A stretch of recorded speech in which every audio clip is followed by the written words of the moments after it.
बघतो आणि ऐकतो की कोण उज्जैनला होता, कोण इकडं होता, पण मला जी माहिती आहे त्याच्यावर पोलीस यंत्रणेने जिल्ह्याच्या सर्व SP असतील सर्वांना माझी विनंती, मी जी सांगतो ते पूर्ण माहितीपूर्वक आणि ज्या मला माहिती मिळते त्याच्या इनपुट्स माझ्याकडे जे आल्या त्याच्यावर मी बोलत असतो.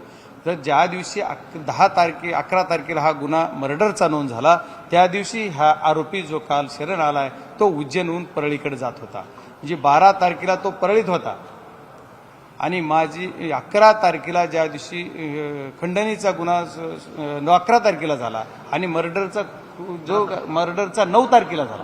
मर्डरचा गुन्हा 9 तारखेला झाला.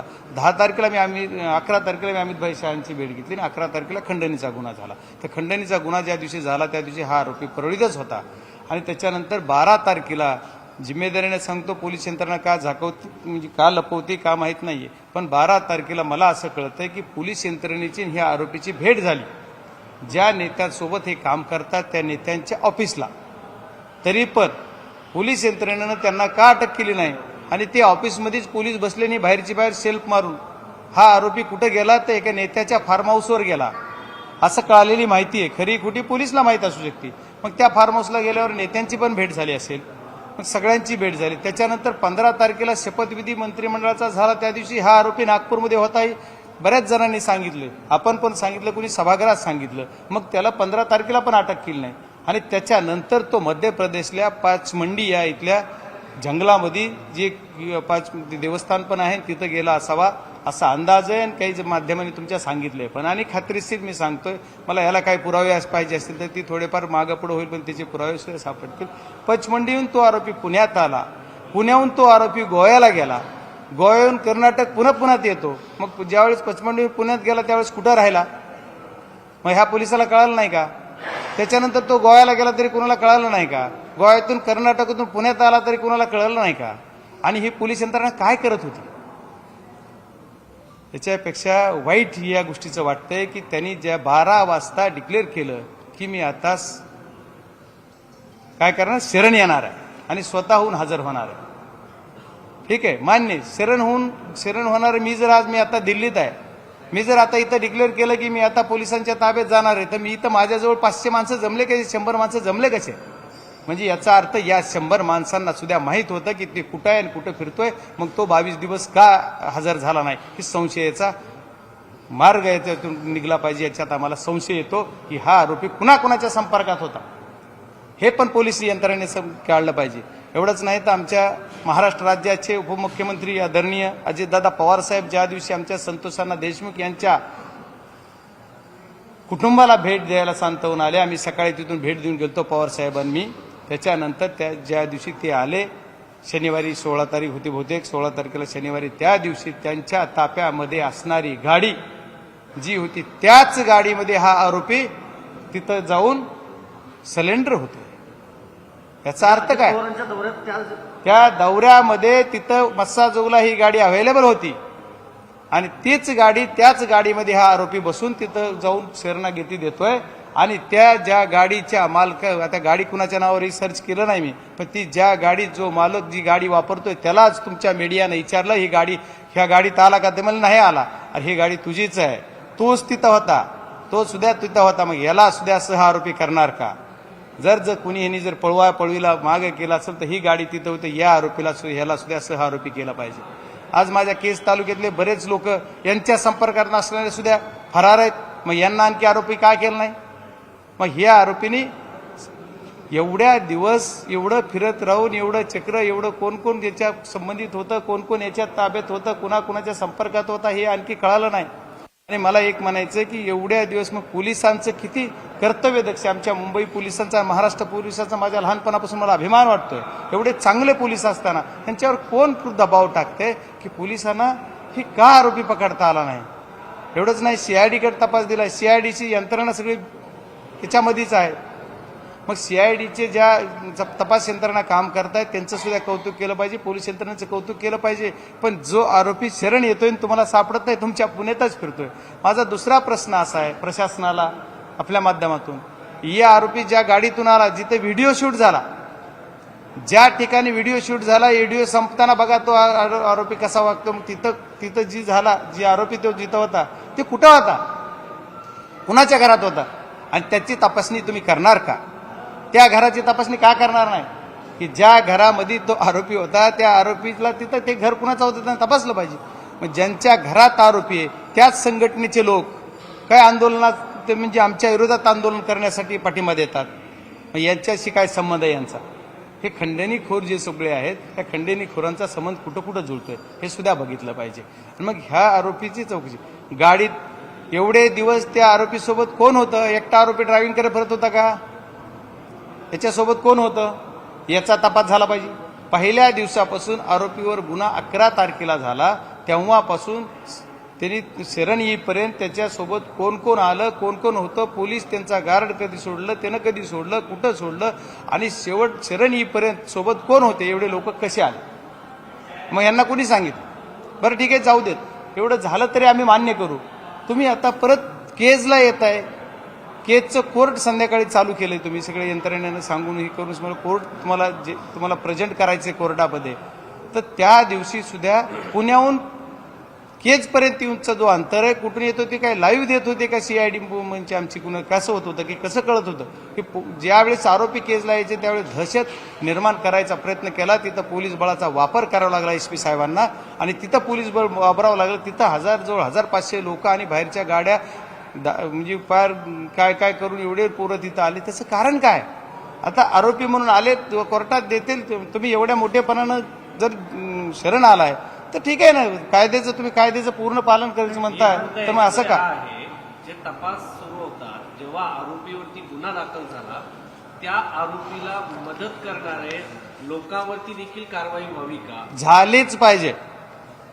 ज्या आरोपीवर गुन्हा झाला, मी आरोपी म्हणून जर माझ्यावर गुन्हा झाला तर मला जर कुणी मदत करायचं असेल तर त्याला सुद्धा मोकोका लावणार म्हणलेत ना मुख्यमंत्री साहेब.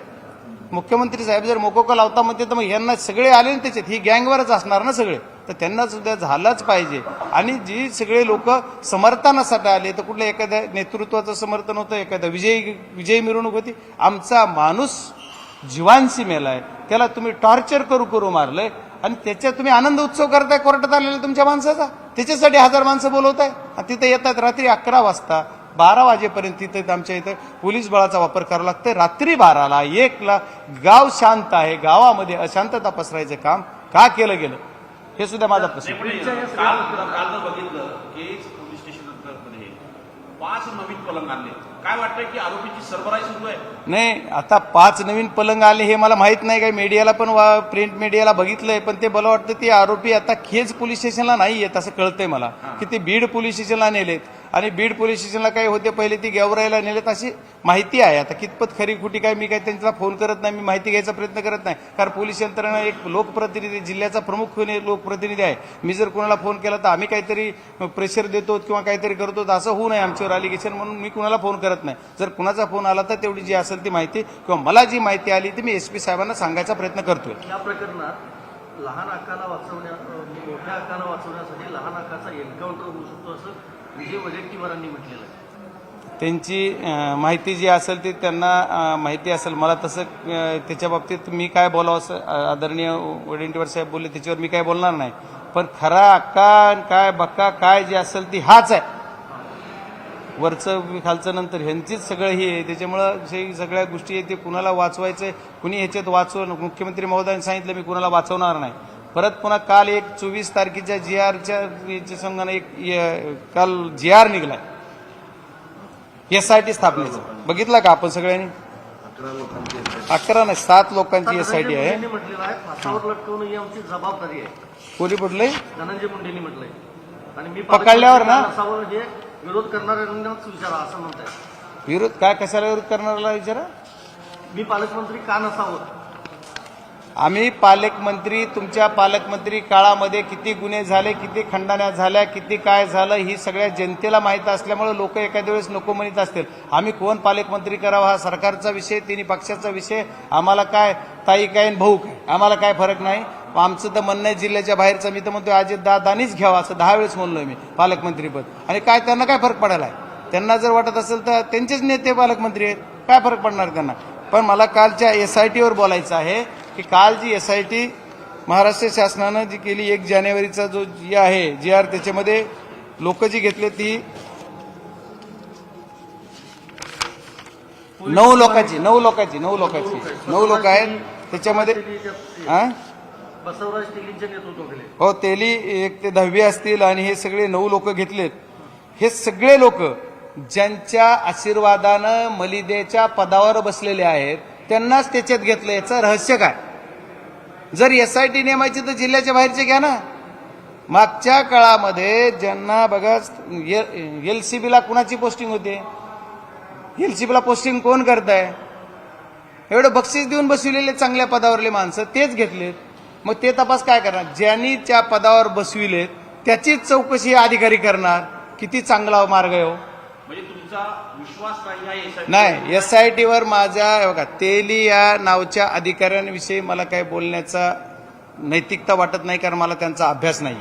पण हे जे बीड जिल्ह्यातले लोक आहेत, मला कुठल्या पोलीस यंत्रणेवर बोलायचं नाही, पोलीस अधिकाऱ्यावर बोलायचं नाही, पण हे जे बीड जिल्ह्यामध्ये आमच्या चाललंय हे सगळं पोलीस यंत्रणेच्या आशीर्वादानंच चाललेलं आहे. हे सगळं अवैध धंदे, हे सर्व गोष्टी. त्याच्यामुळं एलसीबीला बसलेले स्थानिक गुन्हे शाखेचा काहीतरी बघा घेतले एक अधिकारी, स्थानिक दुसरा घेतलेला गोवा बीड, परत एक घेतलेले अधिकारी आहेत पोलीस उपनिरीक्षक, त्याच्यानंतर उपाध्यक्षक घेतलेले आहेत आणि परत पुन्हा केज पोलीस स्टेशनचे काही 2-3 अधिकारी. ठीक आहे, खालचे PSI पासूनचे पोलीस पासूनचे यांचं काय नाही, पण DYSP पोलीस निरीक्षक हे जे अधिकारी आहेत ते जर तुम्ही या गुन्हे शाखेचे घेतलेले स्थानिक गुन्हे शाखेचे आहेत तर बीडमधले हे पोस्टिंग करताना जे आरोपी आहेत त्यांनीच त्यांच्या पोस्टिंग केल्यात.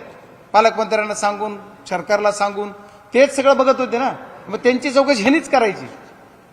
हे काय SIT अशी का नेमली मुख्यमंत्री महोदयांनी? तर त्यांचं म्हणणं की असं मला कळालेली माहिती की तेली नावाचे जे अधिकारी आहेत त्यांना स्वातंत्र्य दिलं होतं. पण तेली साहेबाला सुद्धा आपल्या सर्वांच्या माध्यमातून मला विनंती करायची, साहेब तुम्हाला बीड जिल्ह्यातलेच अधिकारी SITला पाहिजेत का?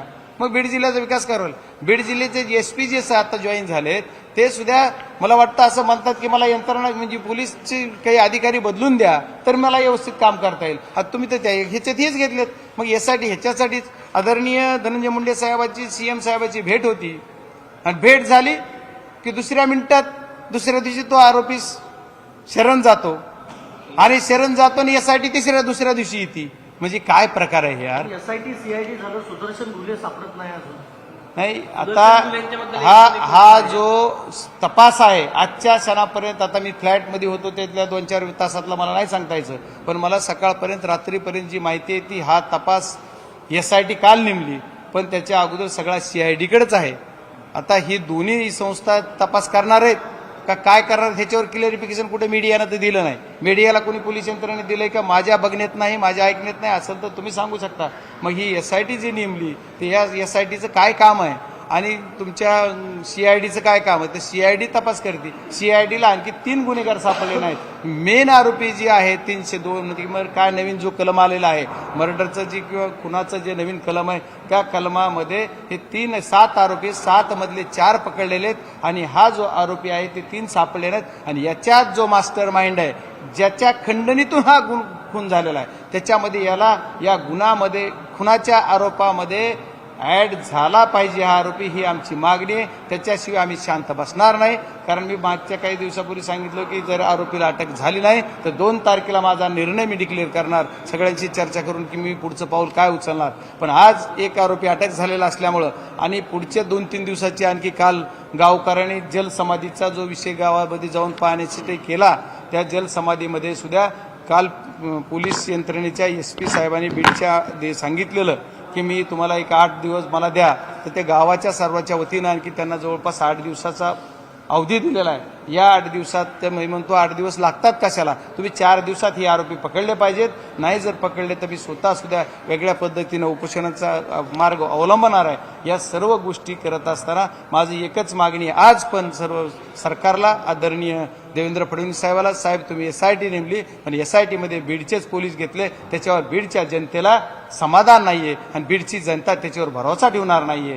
आणि CIDकडे जो तपास चाललाय तर CIDचा तपास पारदर्शक करण्यासाठी CIDच्या सर्व टीमनं एकदा त्यांनी काय केलंय ते तरी सांगितलं पाहिजे. आम्ही हे अटक केले तेवढे करतोय आणि तुम्ही आता नवीनच सांगितलं की 5 कॉट विकत घेतलेत.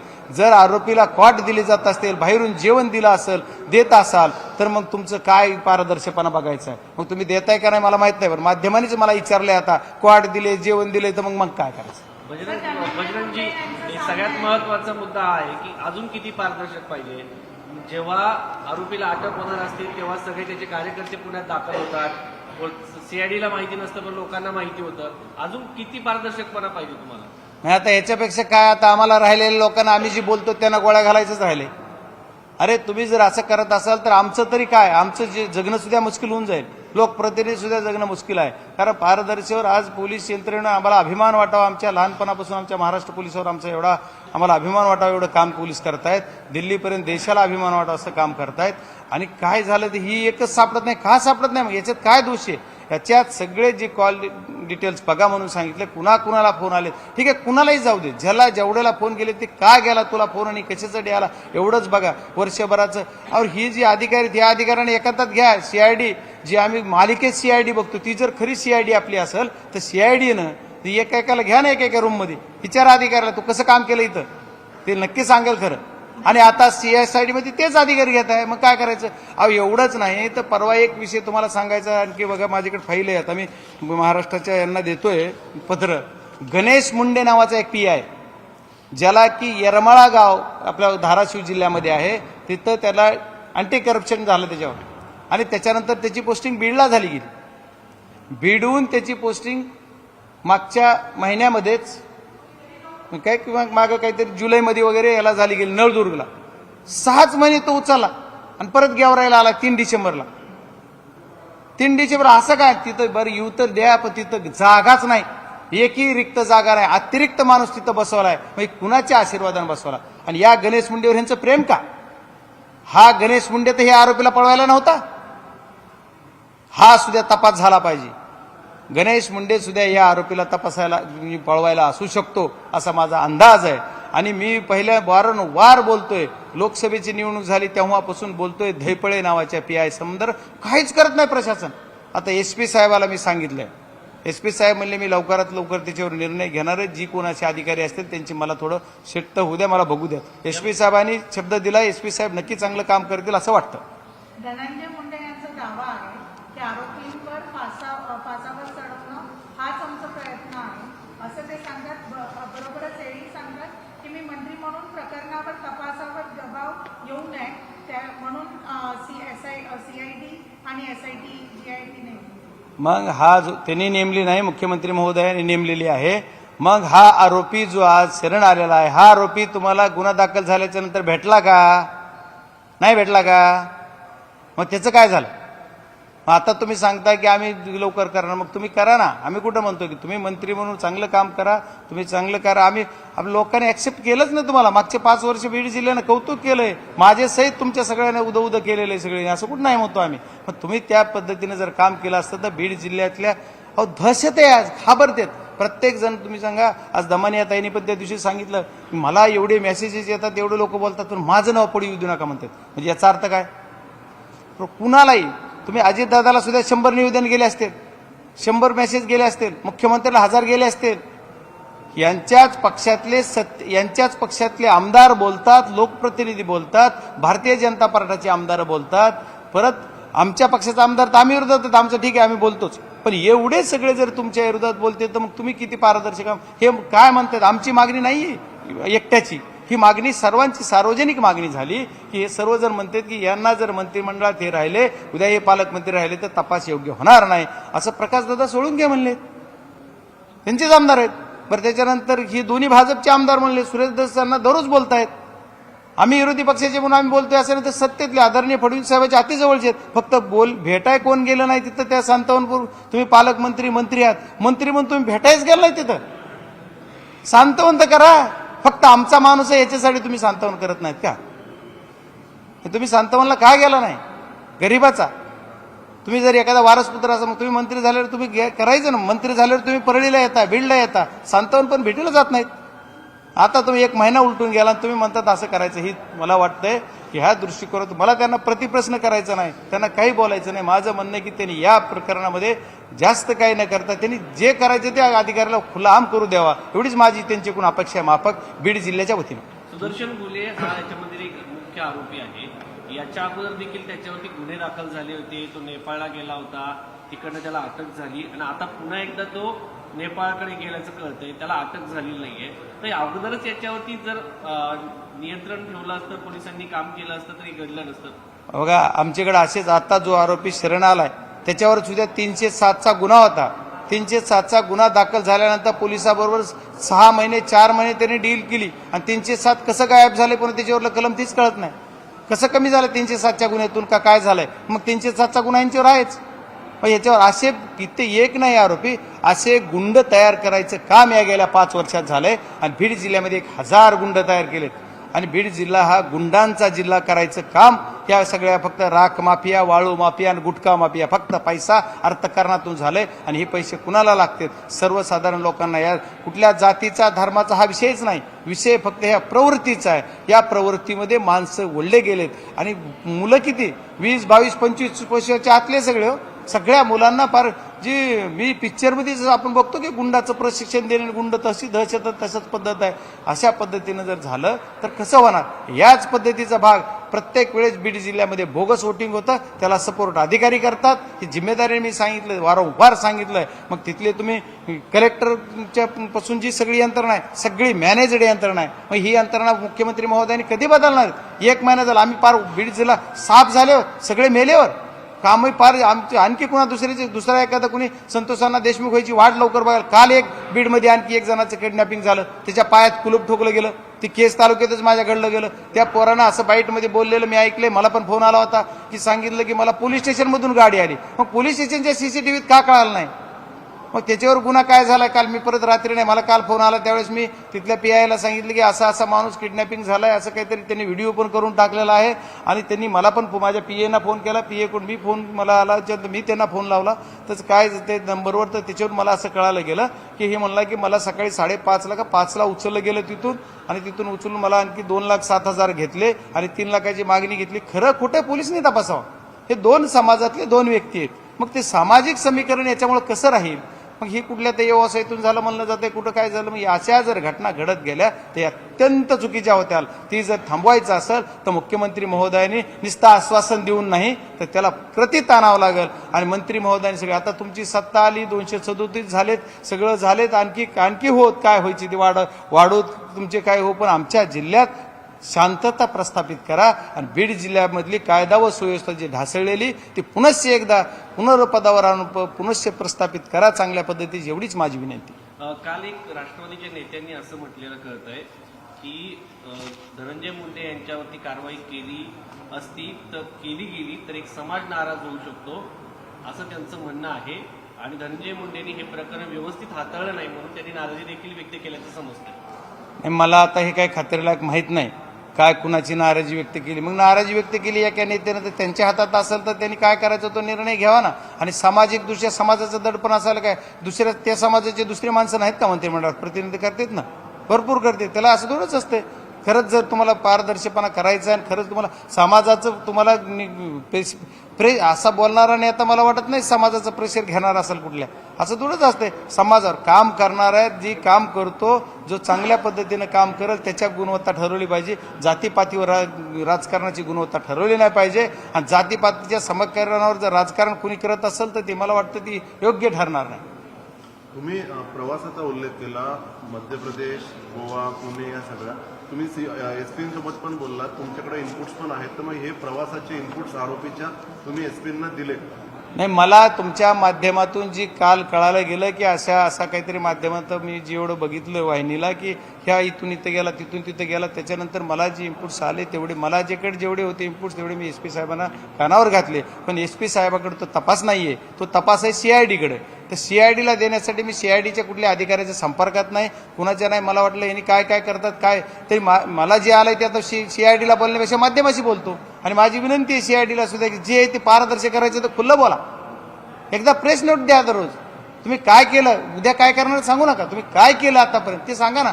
तुमच्या ह्याच्यावर संशय घेतला, एवढे मोबाईल तुम्हाला सापडतात, मग त्याचे डिटेल्स करा ना उघडं ना. बजरंग सोनवणेचं असेल तर डायरेक्ट सांगा, बजरंग सोनवणे तू काय बोललाय सांग, येऊन सांगाल मीडियाला. नाही तपासीत बोलावा. मग तपासणीमध्ये तुम्ही जेवढे लोक आणले या तपासणी आता तुम्ही ईडीनं ज्यावेळेस ईडी शासनानं ज्यावेळेस अकाउंट सील केलं, अकाउंट सील यांचे केल्याच्या नंतर अकाउंटमध्ये एवढे पैसे कुठून आलेत हे सुद्धा बघा ना. ह्याची सुद्धा तपासणी झाली पाहिजे. ह्याच्यानंतर पुढचे सुद्धा मार्ग आणखी आहेत, आम्ही ते सुद्धा करणार. यांच्या सगळ्या प्रॉपर्ट्या काढल्या पाहिजेत. अहो एक एक घटना आहे का तुम्हाला? एक घटना काय सांगू महाराष्ट्राला सगळ्या तुमच्या सर्वांच्या. माझ्या केजमध्ये परवाच 29 तारखेला 29 नोव्हेंबरला ही घटना करायची, त्या एक 4-2 दिवसाअगोदर 29 तारखेला एका प्लॉट खरेदी केला ह्या आरोपींनी आणि 28 तारखेला एनओसी घेतल्या बिअर बारच्या. प्लॉट नावावर नाही, जागा नावावर नाही, त्याचे सगळे पुरावे कागद माझ्याजवळ आहेत. म्हणजे ज्याचं काहीच नाही. केज नगरपंचायतनं 28 तारखेला मी तिथल्या सीओ जे नायब तहसीलदार देशपांडे नावाचे त्यांना फोनवर विचारलं. म्हणलं तुम्ही कसं दिलं? नाही नाही म्हणले अण्णांचा फोन आला की मी दिलं. मी म्हणलं उद्या मी फोन करतो तुला, ह्याला दे मयत घोषित कर. देतो का मयताचं प्रमाणपत्र? नाही नाही मला माफ करा, मला सांभाळा. म्हणजे काय चाललंय? आणि म्हणलं तुझ्याकडे कोणी न्यायला आलं तर नाही ना, ते अधिकारी पाठवून दिलं. हो निस्ता फोन, अर्ज नको काय नको, अधिकारीच लिहिते अर्ज. अधिकारीचे खाली बसले की वल्ली व्हायला लागली पॅन्ट. काय करते बिचारे? रजिस्ट्री, आणि मला वाटतं तुम्हाला सांगतो रजिस्ट्री झाल्याच्या नंतर 14 दिवस लागतं जागा नावावर व्हायला. एवढी काय काही होती? मग केज तालुक्याला एवढ्या केज विधानसभेत जय घुसखोरी, परळी सोडली केज. आता पुढच्या भविष्याची तयारी होती यांची.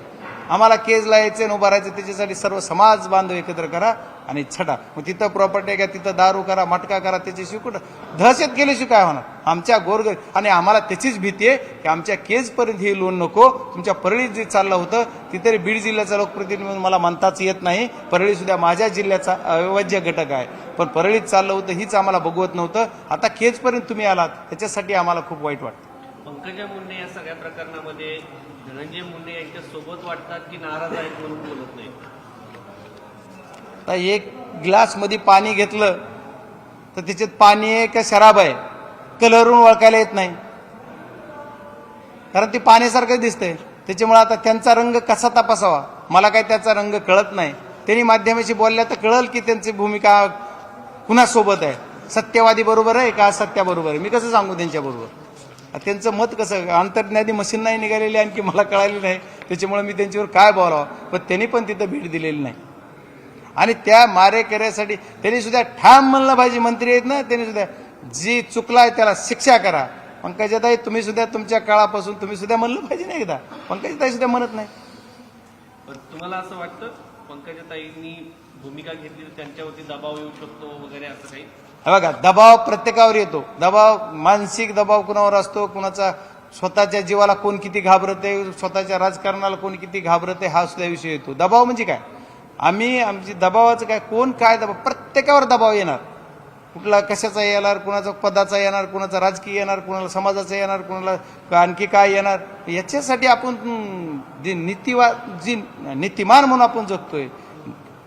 आपण नीतिवादी राहायचंच नाही का? सत्यवादी राहायचं नाही का? सत्य सोडूनच जागायचं का आपण? सत्यवादी राहायला पाहिजे. आणि तुम्ही मंत्रिमंडळात शपथ घेतली किंवा आमदार म्हणून शपथ घेतली, मी खासदार म्हणून शपथ घेतल्याच्या नंतर सर्वांचं संरक्षण करील, गुप्तता ठेवील आणि सर्व गोष्टीचा न्यायानं वागेल अशी शपथ घेतो आम्ही. मग जिल्ह्यामध्ये बीड जिल्ह्याची ओळख जी आहे ती गेली कित्येक वर्षे पुरोगामी विचारचा जिल्हा अशी जिल्ह्याची ओळख आहे. पण ती जिल्ह्याची ओळखपासून आता जिल्ह्याची ओळख नवीन निर्माण करायचं काम बीड जिल्ह्यात झालंय. गुंडांचं राज्य, खंडणी गोळा करणे, राख माफिया, वाळू माफिया, गुटखा माफिया असे बरेच विषय होऊन ही जी बीड जिल्ह्याची ओळख केली. त्याच्यातूनच आता जो प्रकार झालेला आहे बीड जिल्ह्यामध्ये, या प्रकार जर होऊ नये याची जर काळजी प्रशासनानं घेतली असती तर हे झालं नसतं. कारण गेल्या 5 वर्षात जे जे धंदे घडले तेवढे अवैध धंदे भरपूर घडण्यासाठी खातपाणी राजकीय मंडळीकडून मिळालं असं म्हणायला हरकत नाहीये. जर विचार केला आपण तर मागच्या मे महिन्यामध्येच एक गुन्हा दाखल झाला होता. त्या गुन्ह्याला जर जी गुन्हा दाखल झाला, शिंदे नावाचा एक अधिकारी होता आवाडा कंपनीचा, त्याच्या संदर्भात जर त्या गुन्ह्याच्या वेळेस जर पोलीस प्रशासनानं चांगलं काम केलं असतं तर ही वेळच आली. 28 मे 2024ला गुन्हा झाला होता. आणि त्या शिंदे नावाचा जो अधिकारी होता अवादा कंपनीचा, याला सुद्धा अहिल्यानगरच्या पोलीस यंत्रणेनं सोडलं. पण बीडच्या पोलीस यंत्रणेनं त्याच्याकडे दुर्लक्ष केलं गेलं किंवा त्यांच्या तावडीतून सोडलं गेलं नाही गुंडांच्या.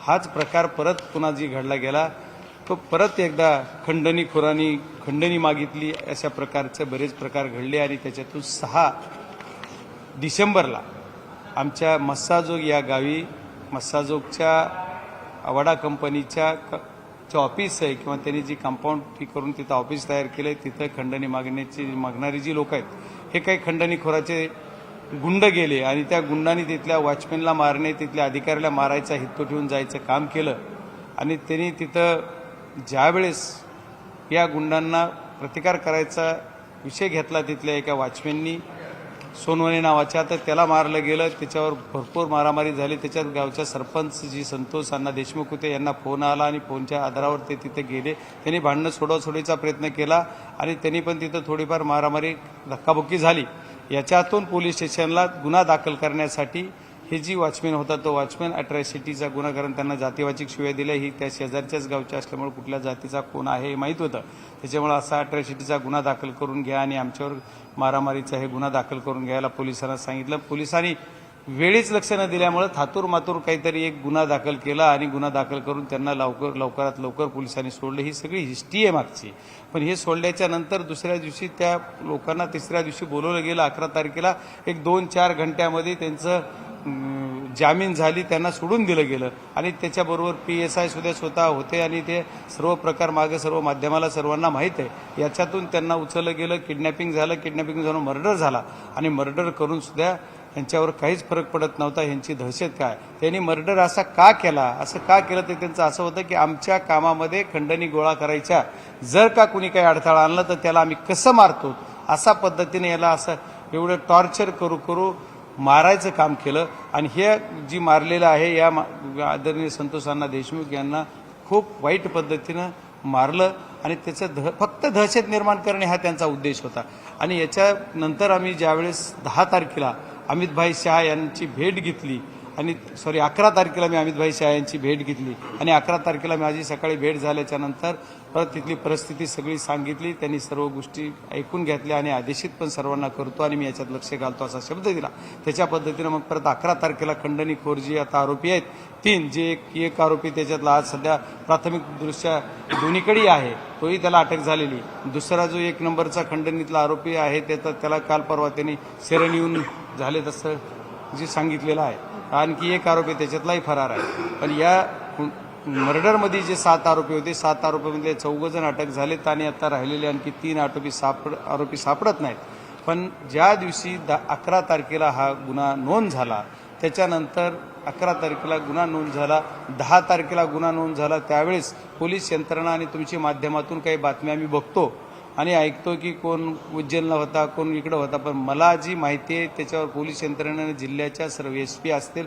सर्वांना माझी विनंती मी जी सांगतो ते पूर्ण माहितीपूर्वक आणि ज्या मला माहिती मिळते त्याच्या इनपुट्स माझ्याकडे जे आल्या त्याच्यावर मी बोलत असतो तर ज्या दिवशी 11 तारखेला हा गुन्हा मर्डरचा नोंद झाला त्या दिवशी हा आरोपी जो काल शरण आलाय तो उज्जैनहून परळीकडे जात होता म्हणजे 12 तारखेला तो परळीत होता आणि माझी 11 तारखेला ज्या दिवशी खंडणीचा गुन्हा 11 तारखेला झाला आणि मर्डरचा 9 तारखेला झाला मर्डरचा गुन्हा 9 तारखेला झाला 10 तारखेला 11 तारखेला मी अमितभाई शहांची भेट घेतली आणि 11 तारखेला खंडणीचा गुन्हा झाला तर खंडणीचा गुन्हा ज्या दिवशी झाला त्या दिवशी हा आरोपी परळीतच होता आणि त्याच्यानंतर 12 तारखेला जिम्मेदारीने सांगतो पोलीस यंत्रणा का झाकवते म्हणजे का लपवते का माहीत नाहीये पण 12 तारखेला मला असं कळतंय की पोलीस यंत्रणेची ह्या आरोपीची भेट झाली ज्या नेत्यांसोबत हे काम करतात त्या नेत्यांच्या ऑफिसला तरी पण पोलीस यंत्रणेनं त्यांना का अटक केली नाही आणि ते ऑफिसमध्येच पोलीस बसले नाही बाहेरची बाहेर सेल्फ मारून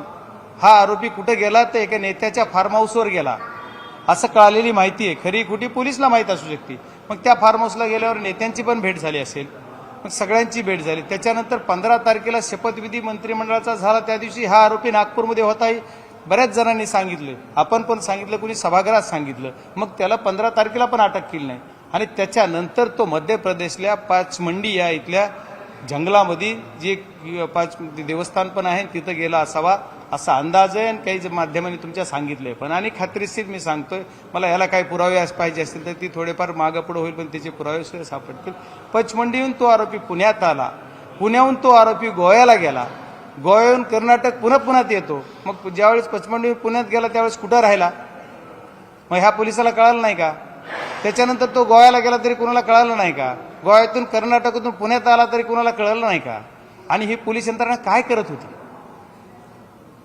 याच्यापेक्षा वाईट या गोष्टीचं वाटतंय की त्यांनी ज्या 12 वाजता डिक्लेअर केलं की मी आता काय करणार, शरण येणार आहे आणि स्वतःहून हजर होणार आहे. ठीक आहे, मान्य, शरण होणार. मी आता दिल्लीत आहे, मी जर आता इथं डिक्लेअर केलं की मी आता पोलिसांच्या ताब्यात जाणार आहे, तर मी इथं माझ्याजवळ 500 माणसं जमले कसे, 100 माणसं जमले कसे? म्हणजे याचा अर्थ या 100 माणसांना सुद्धा माहीत होतं की ते कुठं आहे आणि कुठं फिरतोय. मग तो 22 दिवस का हजर झाला नाही, ही संशयाचा मार्ग याच्यातून निघला पाहिजे. याच्यात आम्हाला संशय येतो की हा आरोपी कुणाकुणाच्या संपर्कात होता, हे पण पोलीस यंत्रणेने काढलं पाहिजे. एवढंच नाही तर आमच्या महाराष्ट्र राज्याचे उपमुख्यमंत्री आदरणीय अजितदादा पवार साहेब ज्या दिवशी आमच्या संतोषांना देशमुख यांच्या कुटुंबाला भेट द्यायला सांतवून आले, आम्ही सकाळी तिथून भेट देऊन गेलतो पवार साहेबांनी. त्याच्यानंतर ज्या दिवशी ते आले, शनिवारी 16 तारीख होती बहुतेक, 16 तारखेला शनिवारी, त्या दिवशी त्यांच्या ताफ्यामध्ये असणारी गाडी जी होती त्याच गाडीमध्ये हा आरोपी तिथं जाऊन सलेंडर होतो. याचा अर्थ काय? पवारांच्या दौऱ्यात त्या दौऱ्यामध्ये तिथं मस्साजोगला ही गाडी अवेलेबल होती आणि तीच गाडी, त्याच गाडीमध्ये हा आरोपी बसून तिथं जाऊन शरणागती देतोय. आणि त्या ज्या गाडीच्या मालक, आता गाडी कुणाच्या नावावरही सर्च केलं नाही मी, पण ती ज्या गाडी, जो मालक जी गाडी वापरतोय त्यालाच तुमच्या मीडियाने विचारलं ही गाडी, ह्या गाडीत आला का? ते मला नाही आला. अरे ही गाडी तुझीच आहे, तोच तिथं होता, तो सुद्धा तिथं होता, मग याला सुद्धा असं हा आरोपी करणार का? जर कुणी ह्यांनी जर पळवीला मागे केला असेल तर ही गाडी तिथं होती, या आरोपीला ह्याला सुद्धा असं हा आरोपी केला पाहिजे. आज माझ्या केस तालुक्यातले बरेच लोक यांच्या संपर्कात नसणारे सुद्धा फरार आहेत. मग यांना आणखी आरोपी का केलं नाही? मग या आरोपींनी एवढ्या दिवस एवढं फिरत राहून, एवढं चक्र, एवढं कोण कोण याच्या संबंधित होतं, कोण कोण याच्या ताब्यात होतं, कुणाकुणाच्या संपर्कात होता, हे आणखी कळालं नाही. आणि मला एक म्हणायचं की एवढ्या दिवस मग पोलिसांचं किती कर्तव्य दक्ष, आमच्या मुंबई पोलिसांचा, महाराष्ट्र पोलिसांचा माझ्या लहानपणापासून मला अभिमान वाटतोय. एवढे चांगले पोलीस असताना त्यांच्यावर कोण दबाव टाकते की पोलिसांना ही का आरोपी पकडता आला नाही? एवढंच नाही, सीआयडीकडे तपास दिला, सीआयडीची यंत्रणा सगळी त्याच्यामध्येच आहे. मग सीआयडीचे ज्या तपास यंत्रणा काम करतायत त्यांचं सुद्धा कौतुक केलं पाहिजे, पोलीस यंत्रणेचं कौतुक केलं पाहिजे. पण जो आरोपी शरण येतोय तुम्हाला सापडत नाही, तुमच्या पुण्यातच फिरतोय. माझा दुसरा प्रश्न असा आहे प्रशासनाला आपल्या माध्यमातून, या आरोपी ज्या गाडीतून आला, जिथे व्हिडिओ शूट झाला, ज्या ठिकाणी व्हिडिओ शूट झाला, व्हिडिओ संपताना बघा तो आरोपी कसा वागतो. मग तिथं जी आरोपी तो जिथं होता ते कुठं होता, कुणाच्या घरात होता, आणि त्याची तपासणी तुम्ही करणार का? त्या घराची तपासणी का करणार नाही की ज्या घरामध्ये तो आरोपी होता त्या आरोपीला तिथं ते घर कुणाचं होतं त्यांना तपासलं पाहिजे. मग ज्यांच्या घरात आरोपी आहे त्याच संघटनेचे लोक काय आंदोलनात, ते म्हणजे आमच्या विरोधात आंदोलन करण्यासाठी पाठिंबा देतात. मग यांच्याशी काय संबंध आहे यांचा? हे खंडणीखोर जे सगळे आहेत त्या खंडणीखोरांचा संबंध कुठं कुठं जुळतोय हे सुद्धा बघितलं पाहिजे. आणि मग ह्या आरोपीची चौकशी, गाडीत एवढे दिवस त्या आरोपीसोबत कोण होतं? एकटा आरोपी ड्रायव्हिंग करत फिरत होता का? याच्यासोबत कोण होतं याचा तपास झाला पाहिजे. पहिल्या दिवसापासून आरोपीवर गुन्हा 11 तारखेला झाला, तेव्हापासून त्यांनी शरण येईपर्यंत त्याच्यासोबत कोण कोण आलं, कोण कोण होतं, पोलीस त्यांचा गार्ड कधी सोडलं, त्यानं कधी सोडलं, कुठं सोडलं, आणि शेवट शरण येईपर्यंत सोबत कोण होते, एवढे लोक कसे आले? मग यांना कोणी सांगितलं? बरं ठीक आहे, जाऊ देत, एवढं झालं तरी आम्ही मान्य करू. तुम्ही आता परत केजला येत आहे, केजचं कोर्ट संध्याकाळी चालू केलंय तुम्ही सगळे यंत्रणेनं सांगून हे करून, मला कोर्ट तुम्हाला प्रेझेंट करायचे कोर्टामध्ये, तर त्या दिवशी सुद्धा पुण्याहून केजपर्यंत येऊनचा जो अंतर आहे, कुठून येत होते, काय लाईव्ह देत होते का सीआयडी म्हणजे आमची कुणा कसं होत होतं की कसं कळत होतं की ज्यावेळेस आरोपी केजला यायचे त्यावेळेस दहशत निर्माण करायचा प्रयत्न केला, तिथं पोलीस बळाचा वापर करावा लागला एसपी साहेबांना, आणि तिथं पोलीस बळ वापरावं लागलं. तिथं जवळ 1500 लोक आणि बाहेरच्या गाड्या म्हणजे फार काय काय करून एवढे पोरं तिथं आले. त्याचं कारण काय? आता आरोपी म्हणून आले, कोर्टात देतील. तुम्ही एवढ्या मोठेपणानं जर शरण आलाय तर ठीक आहे ना, तुम्ही कायद्याचं पूर्ण पालन करायचं म्हणताय, तर मग असं का? जे तपास सुरू होता, जेव्हा आरोपीवरती गुन्हा दाखल झाला, त्या आरोपीला मदत करणारे लोकांवरती देखील कारवाई व्हावी का? झालीच पाहिजे. ज्या आरोपीवर गुन्हा झाला, मी आरोपी म्हणून जर माझ्यावर गुन्हा झाला तर मला जर कुणी मदत करायचं असेल तर त्याला सुद्धा मोकोका लावणार म्हणलेत ना मुख्यमंत्री साहेब. मुख्यमंत्री साहेब जर मोकोका लावता म्हणते तर मग यांना सगळे आले ना त्याच्यात, ही गँगवरच असणार ना सगळे, तर त्यांना सुद्धा झालंच पाहिजे. आणि जी सगळे लोक समर्थनासाठी आले तर कुठल्या एखाद्या नेतृत्वाचं समर्थन होतं, एखाद्या विजयी मिरवणूक होती. आमचा माणूस जीवांशी मेलाय, त्याला तुम्ही टॉर्चर करू मारलंय आणि त्याच्यात तुम्ही आनंद उत्सव करताय कोर्टात आलेल्या तुमच्या माणसाचा. त्याच्यासाठी 1000 माणसं बोलवताय आणि तिथे येतात रात्री 11 वाजता 12 वाजेपर्यंत. तिथं आमच्या इथं पोलीस बळाचा वापर करावा लागतोय. रात्री 12ला 1ला गाव शांत आहे, गावामध्ये अशांतता पसरायचं काम का केलं गेलं हे सुद्धा माझा प्रश्न. काल जर बघितलं केज पोलीस स्टेशनमध्ये 5 नवीन पलंग आणले. काय वाटतंय की आरोपीची सरबराई सुरू आहे? नाही, आता 5 नवीन पलंग आले हे मला माहित नाही. काय मीडियाला पण प्रिंट मीडियाला बघितलंय, पण ते मला वाटतं ते आरोपी आता खेज पोलीस स्टेशनला नाही आहेत असं कळतंय मला, की ते बीड पोलीस स्टेशनला नेलेत. आणि बीड पोलीस स्टेशनला काय होते पहिले ती गेवराईला नेलेत अशी माहिती आहे. आता कितपत खरी खोटी काय मी काय त्यांना फोन करत नाही, मी माहिती घ्यायचा प्रयत्न करत नाही. कारण पोलीस यंत्रणा एक लोकप्रतिनिधी, जिल्ह्याचा प्रमुख लोकप्रतिनिधी आहे. मी जर कोणाला फोन केला तर आम्ही काहीतरी प्रेशर देतो किंवा काहीतरी करतो, असं होऊ नये आमच्यावर अलिगेशन म्हणून मी कुणाला फोन करत नाही. जर कुणाचा फोन आला तर तेवढी जी असेल ती माहिती किंवा मला जी माहिती आली ती मी SP साहेबांना सांगायचा प्रयत्न करतोय. या प्रकरणात लहान आकाला मोठ्या आकाला वाचवण्यासाठी लहान आकाचा एन्काउंटर होऊ शकतो असं विजय वडेट्टीवारांनी म्हटलेलं आहे. त्यांची माहिती जी असेल ती त्यांना माहिती असेल. मला तसं त्याच्या बाबतीत मी काय बोलावं असं आदरणीय वडेट्टीवार साहेब बोलले त्याच्यावर मी काय बोलणार नाही. पण खरा अक्का काय बक्का काय जे असेल ती हाच आहे. वरचं खालचं नंतर ह्यांचीच सगळं हे आहे. त्याच्यामुळं जे सगळ्या गोष्टी आहेत ते कुणाला वाचवायचं, कुणी ह्याच्यात मुख्यमंत्री महोदयांनी सांगितलं मी कुणाला वाचवणार नाही. परत पुन्हा काल 24 तारखेच्या GRच्या संघाने काल GR निघलाय SIT स्थापनेचं. बघितलं का आपण सगळ्यांनी? 11 नाही 7 लोकांची SIT आहे. म्हटलेलं आहे फासावर लटकवणं ही आमची जबाबदारी आहे. कोणी पडलंय? धनंजय मुंडेंनी म्हटलंय. आणि मी पकडल्यावर ना असावं हे विरोध करणाऱ्यांनाच विचारा असं म्हणताय.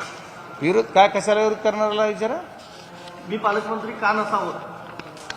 आम्ही पालकमंत्री, तुमच्या पालकमंत्री काळामध्ये किती गुन्हे झाले, किती खंडण्या झाल्या, किती काय झालं ही सगळ्या जनतेला माहीत असल्यामुळे लोक एखाद्या वेळेस नको म्हणत असतील. आम्ही कोण पालकमंत्री करावा हा सरकारचा विषय, तिन्ही पक्षाचा विषय. आम्हाला काय ताई काय आणि भाऊ काय आम्हाला काय फरक नाही.